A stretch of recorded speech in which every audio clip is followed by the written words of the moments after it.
ഓം നമോ നാരായണായ. ഓം ശ്രീ ഗുരുഭ്യോ നമഃ. ദശകം 25 നരസിംഹാവതാരം. ശ്ലോകം 6. ഭ്രാമ്യന്തം ദിതിജാഥമം പുനരഭിപ്പോദ്ഗൃഹ്യതോർഭ്യാം ജവാത് ദ്വാരേധോരു യുഗേ നിവാത്യ നഗരാൻ വ്യുത്കായ വക്ഷോ ഭുവി നിർഭിന്ദൻ അതിഗർഭ നിർഭരകളദ്രാംബുബദ്ധോത്സവം പായം പായമുദൈരയോ ബഹുജഗത് സംഹാരി വിസംഹാരവാൻ. പദം ഭ്രാമ്യന്തം ദിദിജ അധമം പുനഃ അപി പ്രോദ്ഗൃഹ്യ തോർഭ്യാം ജവാത് ദ്വാരേ അത ഊരു യുഗേ നിപാത്യ നഗരാൻ ഉത്ഖായ വക്ഷോ ഭുവി നിർഭിന്ദൻ അതിഗർഭ നിർഭര ഗളത് രക്ത അംബു ബദ്ധ ഉത്സവം പായം പായം ഉദൈരയ ബഹു ജഗത് സംഹാരി സിംഹ ആരവാൻ. അർത്ഥം: യുദ്ധമുറകൾ പ്രദർശിപ്പിച്ച് കറങ്ങിക്കൊണ്ടിരിക്കുന്ന ആ അസുരാധമനെ അങ്ങ് വീണ്ടും കൈകളിൽ പിടിക്കുകയും ഉമ്മറപ്പടിമേലിരുന്ന് സ്വന്തം ഊരുക്കളിൽ കിടത്തി മാറിടത്തിൽ മൂർച്ചയേറിയ നഖങ്ങൾ ഇറക്കുകയും ചെയ്തു. പിളർക്കപ്പെട്ട മാറിൽ നിന്ന് പാഞ്ഞൊഴുകിയ ചുടുചോര അങ്ങ് ഉത്സാഹത്തിമിർപ്പോടെ ധാരാളം കുടിക്കുകയും ലോകത്തെ മുഴുവൻ സംഹരിക്കാൻ കരുത്തുള്ള ഗർജനങ്ങൾ മുഴക്കുകയും ചെയ്തു. ശ്ലോകം 7.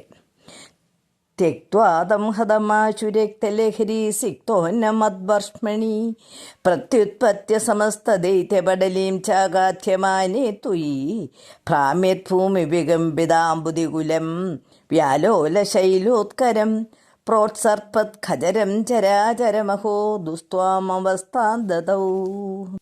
പദം ത്യക്ത്വാ തം ഹതം ആശു രക്തലഹരി സിക്ത ഉന്നമത് വർഷ്മണി പ്രത്യുത്പത്യ സമസ്ത ദൈത്യപടലീം ചാഘാത്യമാനേ തുയി ഭ്രാമ്യത് ഭൂമി വികമ്പിത അംബുദി കുലം വ്യാലോല ശൈല ഉത്കരം പ്രോത്സർപ്പത് ഖജരം ചര അചരം അഹോ ദുസ്ത്വാം അവസ്ഥാം ദദൗ. അർത്ഥം: അങ്ങനെ കൊല്ലപ്പെട്ട അസുരനെ വിട്ട് രക്തത്തിൽ കുതിർന്നതും വളർന്നുകൊണ്ടിരിക്കുന്നതുമായ ശരീരത്തോടെ അങ്ങ് കുതിച്ചു ചാടുകയും അസുരഗണത്തെ എല്ലാം ഒന്നൊഴിയാ തിന്നു തീർക്കാൻ ഒരുങ്ങുകയും ചെയ്തു. ആ സംഹാരതാണ്ഡവം തുടർന്നുകൊണ്ടിരുന്നപ്പോൾ കലങ്ങിമറിഞ്ഞ സമുദ്രങ്ങളോടും ഇളകിയാടുന്ന പർവ്വതങ്ങളോടും സദാ പ്രഹരമേറ്റ് മേലോട്ടുയരുന്ന പ്രഭാപടലങ്ങളോടും കൂടിയ ഭൂമി മുഴുവൻ നിലതെറ്റി സ്ഥിതി ചെയ്തു. ശ്ലോകം 8. താവന്മാംസവഭാകരാളവപുഷം ഘോരാന്ത്രമാലാധരം ത്വാം മധ്യേ സഭമിത്തരോഷമുഷിതം ദുർവാരഗുർവാരവം അഭ്യേദം ന ശശാക കോപി ഭുവനേ ദൂരെ സ്ഥിതാ ഭീരവ സർവേ ശർവവിരിഞ്ച വാസവമുഖാ പ്രത്യേകമസ്തോഷദാ. പദം താവത് മാംസവപാ കരാള വപുഷം ഘോര ആന്ധ്ര മാല അധരം ത്വാം മധ്യേ സഭം ഇത്ത രോഷം ഉഷിതം ദുർവാര ഗുരു ആരവം അഭ്യേതും ന ശശാക ക അഭി ഭുവനേ ദൂരെ സ്ഥിതാഃ ഭീരവഃ സർവേ ശർവ വിരിഞ്ച വാസവമുഖാ പ്രത്യേകം അസ്തോഷത.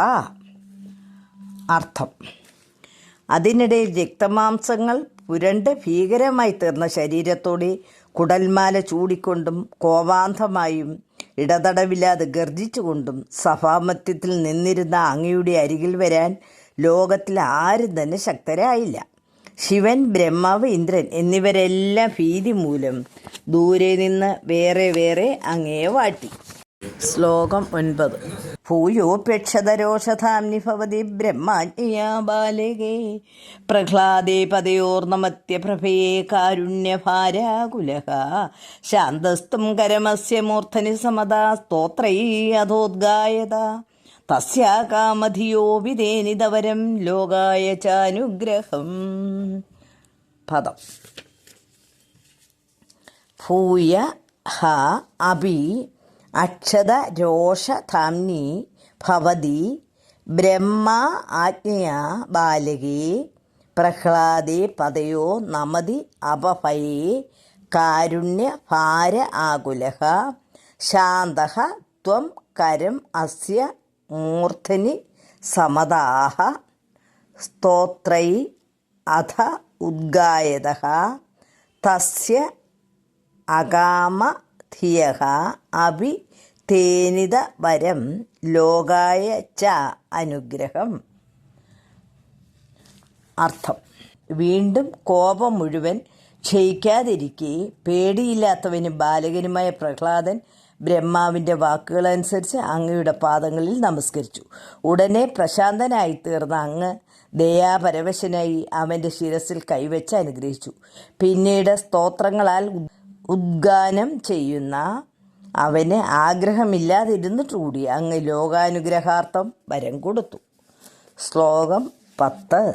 ഏവം നാടിതരൗദ്രചേഷ്ടിത വിഭോ ശ്രീതാപനീയാഭിത ശുദ്ധ്യന്തസ്ഫുടഗീത സർവമഹിമൻ അത്യന്തശുദ്ധാകൃതേ തത്താതൃങ് നിഖിലോത്തരം പുനരഹു കസ്ത്വാം പരോല്ലംഘയേത് പ്രഹ്ലാദപ്രിയ ഹേ മരുത്പുരപദേ സർവമയാത് പാഹി മാം. സർവത്ര ഗോവിന്ദ നാമസങ്കീർത്തനം. ഗോവിന്ദ ഗോവിന്ദ.